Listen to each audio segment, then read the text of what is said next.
Hello, everyone. Good morning. So today we're basically going to be talking about the esports industry globally and particularly for Africa as a whole. To start with, I guess I'll just give a brief introduction into what esports means.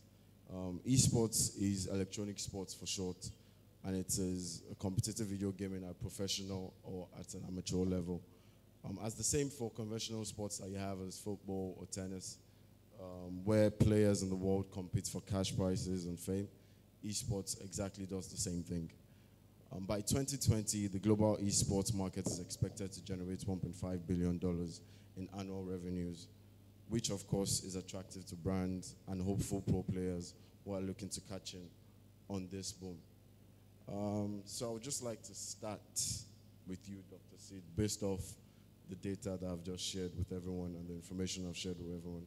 So from medicine to music and then to esports, which is of course every Nigerian's parents' worst nightmare. Why the shift into esports? Thank you for having me. Well, I've been an avid gamer for as long as I can remember. I was one of those kids who used to jump fence from Air Force Base to go to GRA to go and play in mega games. I think, with most things in Nigeria, gaming and computer games is a mindset. What most African parents see as something that is mind-numbing and a waste of time has actually been scientifically proven to actually open the minds of children, increase problem-solving abilities, and basically creates more intelligent children. So I have been an avid gamer for a long time, and I just realized that with everything I do, from music to even being a dentist, is about passion. It's about something that I enjoy doing, because I believe that whatever work you're doing, if you enjoy it, it doesn't feel like a job. It starts to feel like you're making money, having fun. And I think with the global rise of esports, Nigeria and Africa is really lagging behind. And me and a lot of stakeholders have come together to try and push the esports agenda forward to create a viable ecosystem that can create jobs for youth. And when people are playing video games, they can actually have a career path as an esports athlete, so to speak. Okay. So, Bukola, coming to you, speaking about, still on the same subject, because Dr. Sida has touched on it, Nigerian and African parents as a whole. What steps do you think we can take to get the African public to encourage esports play amongst the youths, especially considering the several benefits that Dr. Sida has mentioned? Thank you. Good morning, everyone. Thanks for having me. So as a parent, to the point Dr. Sid made, I think that's a major issue. And I played games growing up as well, but I have 3 kids now who play games quite a lot.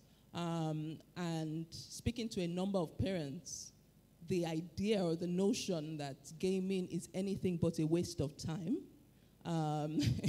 is a serious mindset challenge. And so, but the more, and in discussing with parents, at the end of the day, the reality is when you're giving your kids advice for careers, your intention is to try to encourage them into a pathway that you think is a lucrative pathway to secure their future.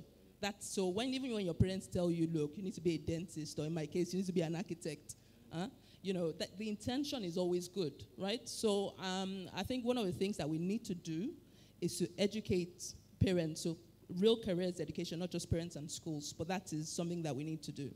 The other thing is by 2050, as a continent, we'll almost have doubled in size, and that means we'll have a lot of young people. And the reality is the structured systems cannot educate them as quickly, right? So esports is something, and gaming as an overall category is something a lot of youth already get involved in. With mobile gaming being over 50% of that, it now gives Africa the opportunity to play in that space, right, which we couldn't do before because of infrastructure. So I I think it's unwitting. Well, it wasn't planned, but because of mobile gaming, we are now able to play. And it's to encourage that from a government perspective, because we need to close the gap on the future of work. I was talking to Silas like 2 days ago, and he also mentioned he was an avid gamer growing up, and in robotics now, there are elements of robotics that they need people from gaming who have good hand-eye coordination.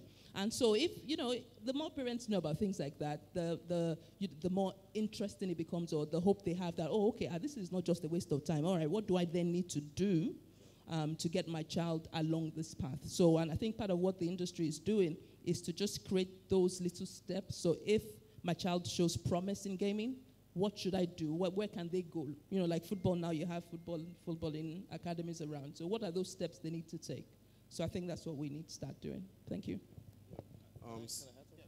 So basically, I just need to pass some information. Esports Nigeria, based on what you said, and building that ecosystem, is creating something called the Nigerian Esports League. Because we found out that esports in Nigeria has been existing in various little pockets. So we need to consolidate, have a database, have a proper place where we can see all these gamers, create a rating system, create a ranking system. So the Nigerian Esports League is going to have leagues for most of the popular games and some of the less popular ones, where all players can come, we can compete, we can have a ranking system. We're looking at creating leagues in schools, from high schools to universities. So these children and kids can start from lower leagues and move up to a more professional league. And then we can have people like Naira Bet come and create esports betting, which is also a lucrative pathway. So there's so many facets to creating the ecosystem, and obviously creating a league and consolidating all these players into one space where they can thrive and grow is something we're looking to do in the near future. Very good answers. There's actually also a perspective I think most people tend to ignore when it comes to kids playing games and also esports as a whole. For you to play the game, there has to be someone to develop it. From the data that I've come across, like I previously mentioned, the esports industry as a whole is, by 2020, is meant to be worth 1.5 billion. But the games development industry, that is video games, is going to be worth 300 billion by 2025. How do we plan to try and get people to move towards game development and see that esports is also beyond that in terms of creating jobs? Okay, so we do already have game developments. I own one game development studio already. But the major issue we have in Nigeria is the same thing we're building, is internet. So the internet, data centers, servers within the African space that allow us to do the things and build without having to ping to the US to get stuff done is slowing us down. The cost of data is expensive, which is why mobile gaming, as she said, is leading the pack, because we can all afford mobile data, but we can't afford to pay. I pay 70,000 naira a month to be able to game and stream consistently, which the average gamer can't afford.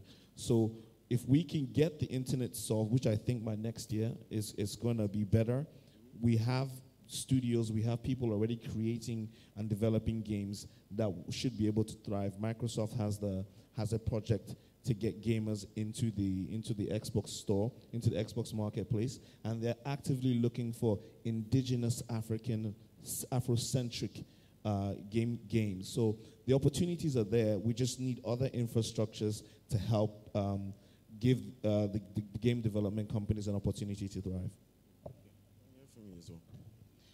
On game development, I know, so in addition to what you said, is that there are platforms now with Google Stadia as an example that are trying to reduce the cost of entry because development used to traditionally be a very heavy cost.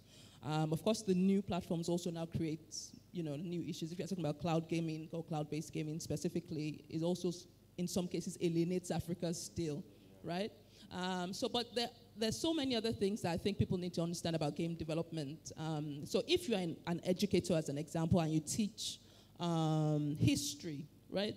If you look at something, there was one of our partners, the Digital Schoolhouse, was talking about Assassin's Creed, and Assassin's Creed being set in ancient Egypt. And from research, what they've seen is that people, though the intention necessarily wasn't to teach them about the historical facts of ancient Egypt, but when they do the test, they realize that people have learned through this process. So if you're an educator and you teach history, game development can be a way for you to kind of, talk about Ile-Ife, the cradle of Shango and all those kind of things, yeah? So for game development to fully thrive, I think one of the things we need to understand, like I guess with most of the other panels we've had, is that the contributors don't necessarily have to be tech people. They just have to be people who are in a certain subject area or that feel that they can showcase or expand what they've been teaching or what they know in a creative way, right? So please don't leave it to just the game developers. As African stories need to be told from an African perspective. So I'm sure you have an African story that can become a game. You might not think so, but it's worth thinking about. Thank you. So lastly, I think it's an important question we also need to consider. I feel in terms of esports and game development, the conversation about female inclusion always rises up in every single thing, but especially in gaming as well. There is so little female gamers that are pushed forward for even our Techplus esports. You have male-dominated games. Okay, so is that the single answer? I think so. What you find in the research is that when you include mobile games as an example, the female side also shifts. You have more women playing because it's not, I don't need to, plan my time to sit down in front of a console and do, So I think we have quite a few female gamers, and I think when we change, or even actually it's not just us, I think the whole mobile esports space, this year alone, I think there have been 3 or 4 major platforms switch their mobile esports on Gameloft, FIFA, and a few other people. So I do think that would also help the uptake here. Okay, but also in terms of professional esports as well, is that do you feel it's the same thing? I think, to be honest, at the end of the day, it's still the global mindset about a lot of, we've talked about female inclusion in lots of things. I think it's also down to interest. It's perceived as weird if you see a woman sitting down in front of a console with a headset playing video games. Most girls are not interested in video games. It's not something that they're brought up to do. It's not, they're rather going to play with the dolls than sit down with them. But I can tell you for a fact that the percentage of female gamers, professional gamers, is rising. And because I stream on Twitch and I watch a lot of female gamers, like globally, there are a lot. It's just like in Nigeria, we're still behind and we're still playing catch up. But I know, at least I have one female gamer assigned to my esports organization. So it's growing, and I think it'll grow faster. It's just we have to create the ecosystem, make it viable, and let people see that this is something that if you have a talent, you can thrive in it. Okay, thank you so much, Bukola and Dr. Seed.